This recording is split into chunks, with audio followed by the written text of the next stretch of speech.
Labdien, mani sauc Toms. Sveicināti, es esmu Sintija, un šis ir noslēdzošais šī gada raidījums 3/4. Šajā raidījumā atskatīsimies, kas īpaši noticis šajā gadā invaliditātes jomā un, protams, mēģināsim iezīmēt arī nākamā gada prognozes.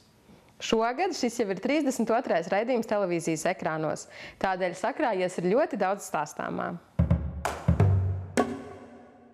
Iesākumā atskatīsimies uz lietām, kas mūsuprāt šogad bija ne īpaši izdevušās, lai gadu un raidījumu mēs varam noslēgt uz pozitīvas nots. Jā, jau agrā pavasarī mēs stāstījām jums par Latvijas Mākslas akadēmijas jauno korpusu, kurš sākotnēji bija plānots ļoti grandios un pieejams pilnīgi visiem, taču beigās tā vis nesanāca. Mākslas akadēmijas jaunais korpus tika būvēts, lai nodrošinātu vides pieejamību, taču arhitekta un vēlāk arī būvvaldes kļūdu dēļ ēka sanāca nepieejama cilvēkiem ar invaliditāti. Mēs esam iesūdzējuši tiesā par to, ka viņa ir izbūvēta nepieejama cilvēkiem ar invaliditāti, neatbilstoši Latvijas Republikas noteiktajiem normatīviem. Un tiesas process jau ilgst vairāk kā gadu. Patreiz notiek pēdējās saskaņošanas. Janvāra sākumā būs arī ziņa par to, cik tālu mēs esam tikuši un kāds varētu būt spriedums. Prognozes, man liekas, ka ir labas, kā mēdz teikt, taisnība ir mūsu pusē. Mēs neprasam neko vairāk kā tikai to, kas noteikts likumdošanā ir, un prasam tikai to, lai arī par Eiropas Savienību izbūvēta ēka būtu atbilstoša tām Eiropas Savienības prasībām, kas Latvijā ir spēkā esošas. Šobrīd ēkā uzstādīti lēni pacēlāji, un, kas svarīgi, tie vairs nav būvēti par Eiropas Savienības, bet gan par valsts budžeta līdzekļiem. Tas nozīmē to, ka par citu kļūdām maksājam mēs ar tevi, Tom, un arī jūs, skatītāji. Pie tādām nevisai patīkamām ziņām vēlos pievienot arī mūsu valsts iestāžu apsekojumus. Bijām kultūras, ekonomikas, iekšlietu, ārlietu ministrijās un jā, bijām arī Saeimā, un Saeima man likās labs piemērs. Jā, bet arī tur tomēr bija dažas kļūdas, lai gan šīm visām valsts iestādēm jābūt pilnībā pieejamām cilvēkiem ar invaliditāti. Mūsu eksperimenta rezultātā izrādījās, ka tā nemaz nav. Patreiz mēs arī plānojam nākošā gada aktivitātes, un tas būs viens no jautājumiem, cik lielā mērā ir pieejams valsts iestādes. Ja mēs iesākām ar ministriju pārbaudi pagājušajā gadā un skatījāmies, cik daudz ministrijas ir pieejams un kāda ir ministrija, varbūt, kad attieksme attiecībā uz šo pieejamību ļoti dažādi. Piemēram, kultūras ministrijā bija krasi noraidoši. Tad šogad skatīsimies, vai nākošajā gadā droši vien skatīsimies vairāk arī šīs valsts institūcijas, valsts pārvaldes, dažādas aģentūras, pašvaldību aģentūras, jo arī tās sniedz pakalpojumus cilvēkiem, un tādu viņām ir jābūt pēc likuma pieejamām. Nu, skatīsimies, kā mums ies, un droši vien, kad varētu būt arī vēl kādas aktīvas lietas, iespējams, ka arī tiesā par šo vides nepieejamību. Vides pieejamība nebija vienīgais temats, kas sagādāja vilšanos. Vēl tam var pievienot asistentu pakalpojumu cilvēkiem ar invaliditāti. It kā jau viss kārtībā, bet neskaidrības sākas tajā brīdī, kad jāiesniedz atskaites. Un tad, kad jau pakalpojumu saņēmēji, sniedzēji un sociālie darbinieki bija satraukušies, apvienība Apērons rīkoja tikšanos ar Labklājības ministrijas pārstāvi. Zāle bija pārpildīta, un šo pasākumu tiešraidē skatījās vairāk kā 1000 cilvēku. Kopš asistenta pakalpojumu ieviešanas ir pagājuši 2 gadi. Cilvēku neapmierinātība ir bijusi nepārtraukta. Kas ir mainījies? Šī gada laikā, manuprāt, mēs esam diezgan lielu soli paspēruši uz priekšu. Mums ir palikuši 2 iespējamie varianti, kādā veidā virzīties, un arī pēdējā invalīdu lietu Nacionālajā padomē mēs vienojamies ar to, ka kopīgi ar nevalstisko sektoru ministrija šobrīd piesaistot arī pašvaldību sociālo dienestu, vadītāju asociāciju, kad iespējami ātrā laikā tad tikt skaidrībā par virzienu un ātri virzīties ar nākamā gada sākumā ar ministru kabineta noteikumiem, lai visiem ir skaidrība. Pienākot no malas arī ir skaidrs, kas ir uzrakstīts, un nav dažādas interpretācijas, kas ir rakstīts, kā to pielietot, lai ir skaidri izvērtēšanas kritēriji pašvaldību sociālajiem dienestiem, lai arī sociālajiem darbiniekiem nav jālauza galvas, kā tad ir pareizāk. Tagad mums ir gada beigas, tad būsim reālisti. Tas ir nākamā gada pirmie mēneši, kad būtu jāatrisina šis pakalpojums. Sācies jauns gads, jauns finansējums, un līdz ar to ir jābūt pilnīgai skaidrībai jau pēc iespējas ātrāk. Pašas nevalstiskās organizācijas var daudz ko runāt un daudz ko teikt, bet ja nebūs cilvēku stāstu, nebūs patiesu gadījumu par vienas vai otras lietas neizdarību, tad tad droši vien tie mehānismi nedarbosies. Un galvenā vērtība neapšaubām ir cilvēks un šie cilvēku stāsti. Cilvēkiem ir jābūt aktīvākiem, viņiem ir jāstāsta savām nevalstiskām organizācijām par neizdarībām, par tām lietām, kuras ir jāmaina, par tām lietām, kuras nestrādā. Un droši vien, ka tas, ko es varētu novēlēt nākošajā gadā, cilvēkiem būt aktīvākiem, iesaistīties savu tiesību aizstāvībā, mēģināt saredzēt to izdevīgumu vai to labumu sev, aizstāvot savus intereses un atcerieties to, ka droši vien, ka ierēģi nav ļaunprātīgi neizmanto savu stāvokli, bet ja viņi nezina to patieso situāciju, viņi pieņems tādus lēmumus, kādus viņi uzskatīs par vajadzīgiem.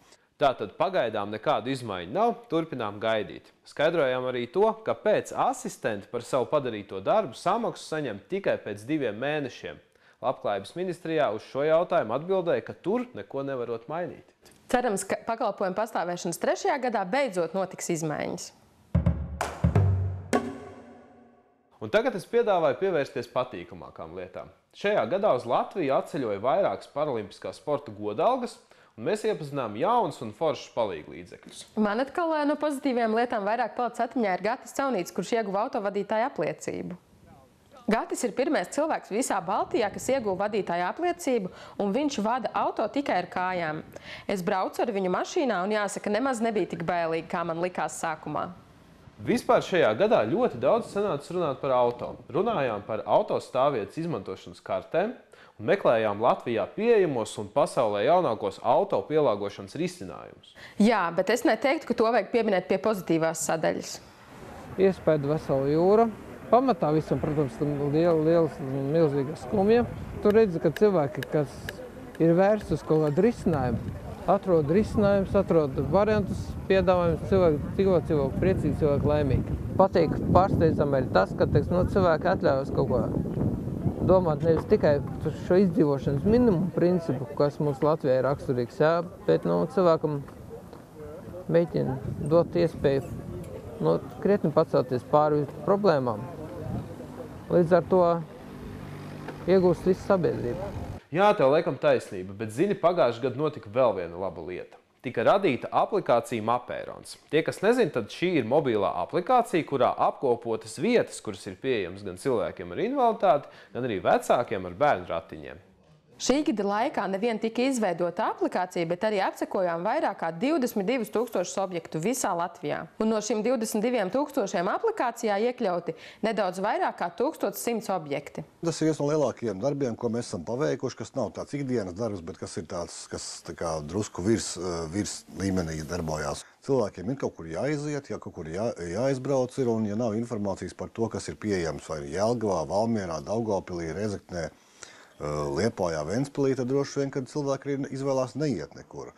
Un līdz ar to arī radās šī ideja izveidot datubāzi, interaktīvu karti sākumā, pēc tam arī šo mobilo aplikāciju, kur šīs pieejamās vietas viss ir atzīmētas. Un tā galvenā īpašība vai tā kvalitātes zīme ir tā, ka mēs paši pārbaudām šīs vietas. Līdz ar to cilvēks, kas lieto mobilo aplikāciju, var būt droši pārliecināts, ka tās piezīmes, kas ir rakstīts, tās ir patiesas, un ja tur ir rakstīts, ka šī būva vai ēka vai objekts ir pieejams, tad viņš ir pieejams. Tā, man liekas, ka milzīga atšķirība. Es esmu ne tikai ratiņkājas lietotāja, bet arī māmiņa, un varu apgalvot, ka Mapērona aplikācija ir ļoti noderīga, taču objektus gan prasītos vairāk. Un es tev iepriecinoši tādi būs, jo saraksts visu laiku tiek papildināts un var tev pačukstēt, ka 2015. gadā arī ir plānoti ļoti plaši apsekojumi. Tom tā tiešām ir viena ļoti laba ziņa. Mēs iepriekš raidījumā jau pieminējām rehabilitācijas izstādi Vācijā. Es gribētu papildināt sarakstu ar tām valstīm, kurās vēl mēs šogad viesojāmies. Tom, ja tu atceries, mēs bijām Vācijā, Norvēģijā un arī Lietuvā. Un arī Polijā. Un Polijā. Tev taisnība, mēs bijām ārpus Latvijas, bet mēs arī ļoti daudz ceļojām pa Latviju. Un saliekot kopā visus šos notikumus, un ko mēs visu tur redzējām, kurā groziņā tu liktu pozitīvajā vai netik pozitīvajā. Noteikti katrs izbrauciens bija ļoti vērtīgs. Norvēģija nepārsteidza. Pieejamība un sociāla aizsardzība tur ir ļoti augstā līmenī, un no šīs valsts pieredzes mums ir ļoti daudz ko mācīties. Pat makšķerēšanas vietas tur ir izveidotas pieejamas, nemaz nerunājot par ietvēm, sabiedrisko transportu un citām būtiskām iestādēm. Lietuvas brauciens arī mums nekādus īpašus pārsteigumus nesagādāja. Mēs gan bijām tikai vienā pilsētā, bet secinājām, ka pieejamība tur ir ļoti līdzīga kā Latvijā. Tiklīdz noej no galvenās ielas, tālāk vairs nekur. Jā, Tom, bet Lietuvā mēs pētījām ne tikai vides pieejamību, bet mēs noskaidrojām arī to, ka tur sociālās uzņēmējdarbības likumdošana jau ir sakārtota, kamēr Latvijā tā ļoti ilgu laiku top. Starp citu, šis ir viens no tematiem, par kuru runāsim nākamajā gadā.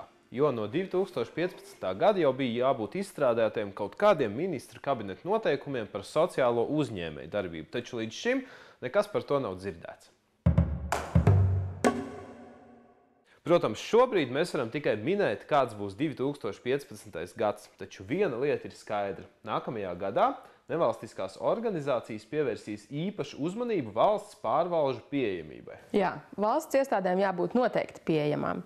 Bet runājot par 2015. gada prognozēm, mēs devāmies noskaidrot, ko cilvēki sagaida no nākamā gada. What are you expecting from 2015? Prosperity and good health and a lot of fun. Daudz maz ir iestājies tāds kaut kāds zināms stabilitāte. Vienīgi tas kaimiņš mums drusku trako, bet gan jau es domāju, ka pasaule tomēr kopīgiem spēkiem varēs arī to visu nomierināt. Un dzīve jau pamazām iet uz augšu. Pensija nemainīsies, sagaidām tikai, ka mazbērni būs godīgi un labi mācīsies.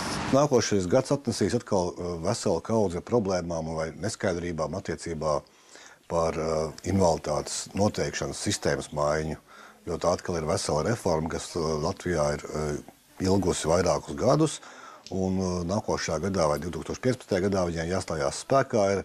Un tad droši vien, kad mūsu uzdevums būs cilvēkiem stāstīt par to, ko tas nozīmē, kādas ir izmaiņas, kā mainījušās tiesības vai atbildības, un mēģināt aktīvi iesaistīties cilvēku interešu aizstāvībā, lai aizstāvētu cilvēku intereses, nevis lai nodrošinātu to, lai sistēma darbotos. Pirmais pusgads viena liela prioritāte būs prezidentūra.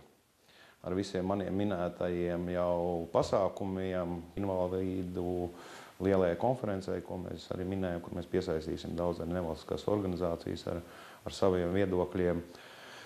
Iesāktie atbalsta mehānismi, asistentu finansējuma un pakalpojuma sakārtošana. Jācer, ka nākamgad piepildīsies visas pozitīvās prognozes.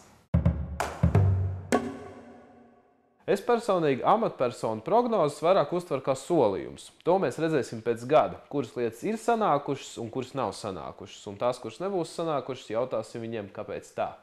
Prognozes un solījumi ir ļoti svarīgi, taču jauno gadu sagaidot nevar iztikt arī bez vēlējumiem. Pirmām kārtām izturību. Būs visādas nebūšanas, tām jātiek pāri. Domāju, kopīgiem spēkiem dzīvosim tālāk un raudzīsimies nākotnē. Redzēs, kas būs. All good health and the best wishes for the next year. Saprātu, labu saprātu, domāt un godprātīgi strādāt. Faktiski gribētu novēlēt mums visiem būt tikpat motivētiem un nepadoties un skatīties uz nākotni ar gaišām acīm. Gan jau mēs visi kopā spēsim sakārtot lietas, lai mums visiem laba veselība. Aktīvākajai daļai aktīviem, vēl aktīvākiem, un mēs mēģināsim no savas puses arī mazināt birokrātiju un palīdzēt, lai mēs kopīgi sasniegtu tos mērķus, ko mēs gribam. Tā, man liekas, tā galvenā vērtība, ko nākošajā gadā vajadzētu ievērot. Būt līdzdalīgiem, atbildīgiem un lai visiem jauki svētki. No savas puses novēlēšu, ka 2015. gada nogalē jūs skatīsieties atpakaļ, kāds bijis ir jūsu gads, jūs varat teikt, šis bija varens gads. Es jums nākošo gadu novēlu vēl radošāku kā šo. Tiekamies jau pavisam drīz. Laimīgu jauno gadu!